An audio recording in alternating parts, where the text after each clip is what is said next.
சஷ்டி அப்படிங்கிறது முருகப்பெருமானை மையமாக கொண்ட ஒரு சக்தி வாய்ந்த விரதமாக பார்க்கப்படுது. இந்த விரதம் இருக்கிறதுனால உடல் மற்றும் மன ஆரோக்கியம் மேம்பாட்டுக்கு வருது. செல்வ வளத்திற்கும் குழந்தை பாக்கியத்திற்கும் திருமண தடையிலிருந்தும் நீங்கி முருகனின் பரிபூரண அருளும் பெற்றுத்தரக்கூடிய ஒரு விரதமாக சஷ்டி விரதம் அனுஷ்டிக்கப்படுது. ஆறுமுகம் அருளிலும் அனுதினமும் ஏறுமுகமாக அமையும். திதிகளில் பாருங்கள், 6வது திதியாக வரக்கூடியது தான் இந்த சஷ்டியாக இருக்குது. ஆறுமுகமான முருகப்பெருமானுக்கு உரிய ரொம்பவும் சிறப்பு வாய்ந்த திதி அப்படின்னு சொன்னால் அது சஷ்டி. முருகப்பெருமான் பாருங்க விசாகம் நட்சத்திரத்தில் அவதரித்திருக்கிறாரு. அப்படி இருந்தாலுமே அவருடைய நோக்கம் அப்படிங்கிறது சூரனை வதம் செய்து தேவர்களை காக்கணும் அப்படிங்கிறது. இப்படி தேவர்களை காத்து அருளிய ஒரு தினம் அப்படின்னு பார்த்தா அதுதாங்க இந்த சஷ்டி திதியாக இருக்குது. இந்த சஷ்டி திதி முருகனுக்கு மிகவுமே ஒரு முக்கியமான நாளாகவும் பார்க்கப்படுது. இன்றைய தினம் விரதம் இருந்து முருகப்பெருமானை வழிபடக்கூடிய ஒவ்வொரு நபருக்குமே அவங்களோட வாழ்க்கையில் நல்ல ஒரு அதிர்ஷ்டங்களையும் வைக்கிற பிரார்த்தனை விரைவிலும் கிடைக்கும். அவ்வளவு சிறப்பு வாய்ந்த ஒரு தினம் தான் இந்த சஷ்டி.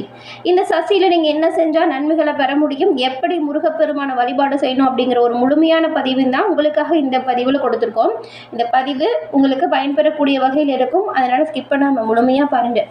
இந்த பதிவு பார்த்துட்டு இருக்க நீங்கள் முருகப்பெருமானின் பரிபூர்ண அருளாலும் எல்லா வகையிலுமே சிறப்பான உயர்வையும் நன்மையும் பெற்று நலமுடன் வாழ வாழ்த்துக்களையும் உங்களுக்காக முருகப்பெருமானிடம் நாங்கள் பிரார்த்தனையும் செஞ்சுக்கிறோம். உங்களுக்கு முருகப்பெருமான் ரொம்பவும் பிடிச்ச கடவுள் அப்படின்னா அறுபடை முருகனுக்கு அரோகரா அப்படிங்கிற மந்திரத்தை மறக்காமல் 3 முறை பதிவிடவும் செய்யுங்க. அப்படி செய்யும்போது கூட ஒரு பிரார்த்தனையை மனமாற நினச்சிக்கிட்டு அந்த பதிவு பண்ணுங்கள். உங்கள் பிரார்த்தனை விரைவில் முருகன் அருளால் உங்களுக்கு நடக்கும். அதே போல் உங்கள் சுய ஜாதக கணிப்பை எளிய முறையில் தெரிஞ்சுக்க விரும்பினா டிஸ்கிரிப்ஷனில் பாருங்கள், ஜோதிடரோட நம்பர் கொடுத்துருக்கோம். அந்த நம்பருக்கு நீங்கள் ஃபோன் பண்ணி கூட எளிய முறையில் உங்கள் ஜாதக கணிப்பை தெரிஞ்சுக்கலாம். இது இந்த வருஷம் என்ன மாதிரி அமைப்பு இருக்குது, இதனால் என்ன மாற்றங்களை நீங்கள் சந்திக்க போகிறீங்க அப்படிங்கிறது முன்கூட்டியே தெரிஞ்சுக்கிட்டா அதை கேட்டது போல் நீங்கள் உங்களோட வாழ்க்கையில் பிளான் பண்ணி எல்லா விஷயத்தையும் செய்யலாம். அதுக்கு நிச்சயமாக பயன்பெறக்கூடிய வகையில் இது இருக்கும், பயன்படுத்திக்கோங்க. இப்போ பாருங்கள், முருகப்பெருமானுக்கு ரொம்பவுமே ஒரு முக்கியமான விரதம் அப்படின்னு பார்த்தா அது சஷ்டி விரதம். அதிகமான முருக பக்தர்கள் இந்த ஒரு விரதத்தை கடைபிடிச்சிட்டு இருக்காங்க. மாதந்தோறுமே வரக்கூடிய வளர்பிறை மற்றும் தேய்பிறை சஷ்டிகளில் விரதம் இருக்கிறதும் மாதம் சஷ்டி விரதம் அப்படின்னு சொல்லுவோம்.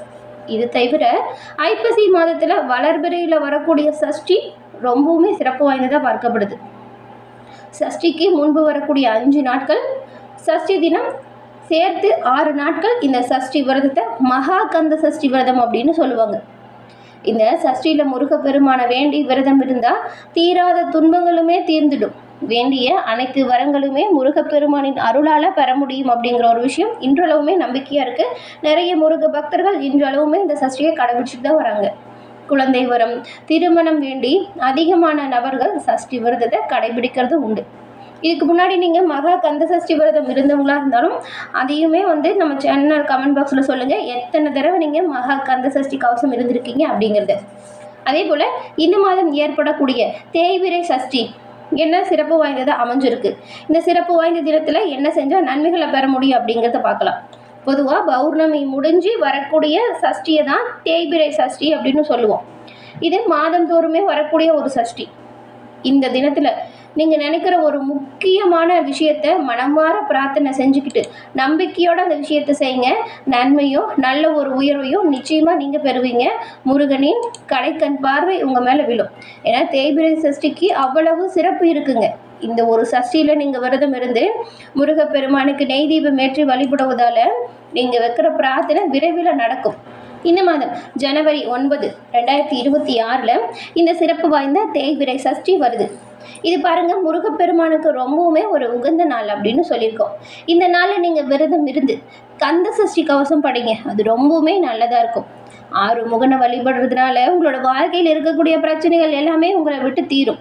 அது மட்டும் இல்லாமல் வேலாயுத பூஜை செய்து வழிபாடு செய்கிறது இன்னுமே ரொம்பவுமே சிறப்பு வாய்ந்த ஒரு விஷயமா பார்க்கப்படுது. ரொம்பவுமே தீராத கஷ்டம், கடன் தொல்லை இதெல்லாம் இருக்கிறவங்க இந்த தேய்பிறை சஷ்டி விரதத்தை மேற்கொள்வதால் இந்த பிரச்சனையிலிருந்து விடுபட்டு வர முடியும். அதே போல் குழந்தை பாக்கியம் வேணும் அப்படின்னு நினைக்கிறவங்களுமே இந்த சஷ்டி விரதத்தை முறையாக கடைபிடிக்கிறது ரொம்பவுமே நல்லது. கூடிய விரைவில் பலனை நீங்கள் பெற முடியும். திருமண வரம் வேண்டி விரதம் இருக்கிறவங்க இந்த நாளில் சிறப்பான பூஜை செய்து முருகப்பெருமான் கிட்ட மனமாற நம்பிக்கையோடு வேண்டிக்கோங்க.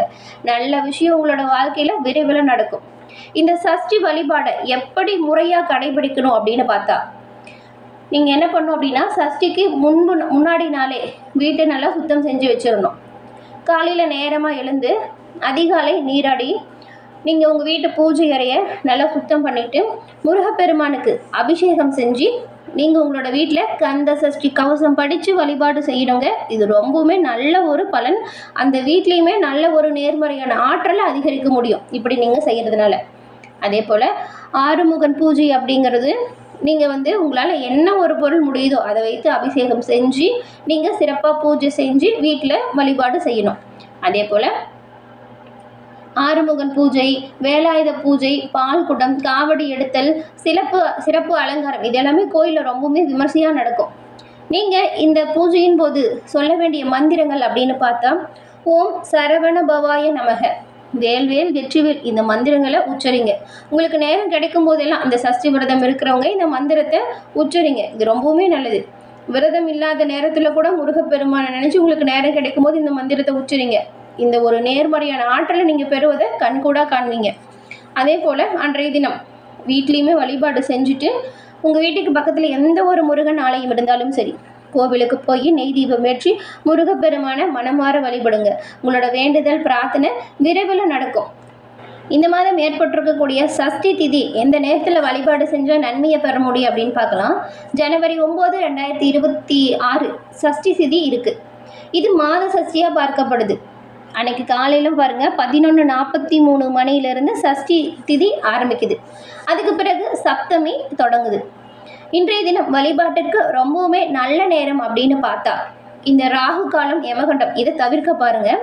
அது தவிர நல்ல நேரம் அப்படின்னு பார்த்தா காலை 8 மணிலேருந்து 10 மணி வரைக்கும் ரொம்பவுமே நல்ல நேரமாக இருக்குது. அதுக்கப்புறம் மாலை 4:30லேருந்து 6 மணி வரைக்கும் ரொம்பவுமே சிறப்பான நேரமாக இருக்குது. இந்த 2 நேரத்துலையும் வழிபாடு பூஜையை நீங்கள் வீட்டில் செய்கிறது ரொம்பவுமே நல்லது. இந்த ராகு காலம், யமகண்டம் இது 2 மட்டும் தவிர்த்தா போதும். அதுக்கப்புறம் சஷ்டி திதி ஜனவரி 9, 2026 காலை 11 மணிக்கு 43 நிமிஷத்தில் ஆரம்பிக்குது. இப்போ சொன்னோம் இல்லையா அந்த நல்ல நேரம், பஞ்சாங்கத்தின்படி இது கொஞ்சம் மாறும். ஆனால் இந்த நல்ல நேரத்தில் வழிபாடு செய்கிறது ரொம்பவுமே நல்லது. இப்போ ராகு காலம் பாருங்கள் 9லேருந்து 10:30 மணி வரைக்கும் இருக்குது. எந்த டைமில் பண்ணாதீங்க. யமகண்டம் 12 மணிலேருந்து 1:30 மணி வரைக்கும் இருக்குது. இந்த நேரத்தையும் தவிர்க்க பாருங்கள்.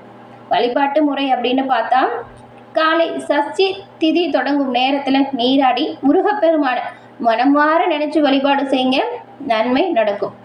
நீங்கள் விளக்கேற்றி அர்ச்சனை செய்து பூக்கள் சாற்றி கந்த சஷ்டி கவசம், கந்த புராணம் இது எல்லாமே நீங்கள் படிக்கலாம். இல்லைன்னா மொபைல் ஃபோன்லையோ டிவிலையோ கூட இதை போட்டு விடலாம். வீட்டில் நீங்கள் பூஜை செய்யும்போது இந்த கந்த சஷ்டி கவசத்தை போட்டுட்டு கூட பூஜை பண்ணுங்கள். அது ரொம்பவுமே நல்லது.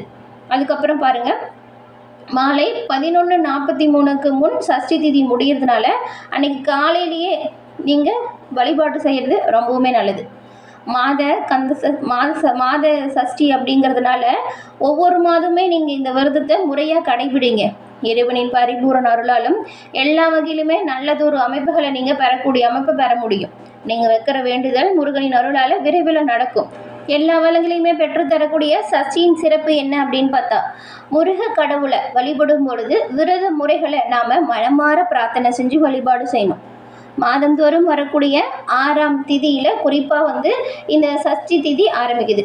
குறிப்பாக ஐப்பசி மாத கந்த சஷ்டி விழாவின் போது விரதம் இருந்து சூரனை வதம் செய்த முருகனை போற்றி விரதம் இருக்கிறதுனால குழந்தை பாக்கியம் உள்பட அனைத்து நலன்களையுமே பெற முடியும். கந்த சஷ்டி கவசம் படிக்கிறது செல்வ வளத்தையும் நம்மளோட வாழ்க்கையில் இருக்கக்கூடிய தீராத வினைகளையுமே நீக்குவதற்கு உதவியாக அமையும். முருகனுக்குரிய சக்தி வாய்ந்த வழிபாடாக கந்த சஷ்டி பார்க்கப்படுது. சஷ்டி அப்படின்னு சொன்னதே 6ஆம் நாள் அப்படிங்கிற பொருள். பௌர்ணமி அல்லது அமாவாசை இது 2க்கும் அடுத்து வரக்கூடிய 6ஆம் தேதி தான் சஷ்டியாக பார்க்கப்படுது. இந்த சஷ்டியில் இருந்த அகப்பையில் வரும் அப்படின்னு ஒரு பழமொழியே இருக்கு இல்லையா, அந்த பழமொழிக்கு ஏற்பதாங்க குழந்தை பாக்கியம் வேண்டக்கூடிய நபர்கள் இந்த விரதத்தை மேற்கொள்வது ரொம்பவுமே சிறப்பு வாய்ந்ததாக இருக்குது. தீய வினைகளுமே நம்மளை விட்டு நீங்கும். முருகப்பெருமான மனமாற நினைச்சு விரதம் இருக்கிறதுனால வந்த வினைகளும் சரிங்க, வரவிருக்கும் வினைகளும் சரி அந்த நபர்களை விட்டு நீங்கிடும். முருகனின் அருளால் உங்களோட வாழ்க்கையில் இருக்கக்கூடிய கஷ்டங்களும் தீராத நோய், கடன் பிரச்சனை, வாழ்க்கையில் இருக்கக்கூடிய குறைகள் இது எல்லாமே நீங்கி நல்ல ஒரு உயர்வுக்கு வர முருகன் கண்டிப்பாக உங்களுக்கு அருளாட்சி புரிவார். சஷ்டியில் விரதம் இருங்க, நன்மையை கட்டாயம் நீங்கள் பெறுவீங்க. அதே போல் இந்த நாளில் கந்த சஷ்டி கவசம் படிக்கிறதும் கேட்குறதும் நல்ல ஒரு நேர்மறையான ஆற்றலை அதிகரிக்கும். மாதந்தோறும் வரக்கூடிய சஷ்டி திதியில் விரதம் இருக்கிறது ரொம்பவுமே சிறப்பு வாய்ந்ததாக இருக்குது. அப்படிப்பட்ட திதியை நீங்கள் முறையாக கடைபிடிங்க. எல்லா வகையிலுமே நல்ல ஒரு உயர்வை பெறுவீங்க. சஷ்டி விரதம் அப்படிங்கிறது முருகனை மையமாக கொண்ட ஒரு சக்தி விரதமாக பார்க்கப்படுது. இது உடல் மற்றும் மன ஆரோக்கியத்திற்கும் சரி, செல்வ வளத்திற்கும் சரி, குழந்தை பாக்கியத்திற்கும் பெரும் உதவியாக அமையுது. இந்த பதிவை பார்த்துட்டு இருக்க நீங்கள் சஷ்டி விரதத்தை எவ்வளவு நாள் கடைபிடிச்சிருக்கீங்க அப்படிங்கிறதையும், உங்களுக்கு முருகப்பெருமான் எவ்வளோ பிடிச்ச கடவுள் அப்படிங்கிறதையும் நம்ம சேனல் கமெண்ட் பாக்ஸில் சொல்லுங்கள். என்ன நேர்களே, இந்த பதிவு நீங்கள் பயன்பெறக்கூடிய வகையில் அமைஞ்சிருக்கும்னு நினைக்கிறோம். பதிவு பிடிச்சிருந்தால் லைக் பண்ணி ஷேர் பண்ணுங்கள். நன்றி நேர்களே.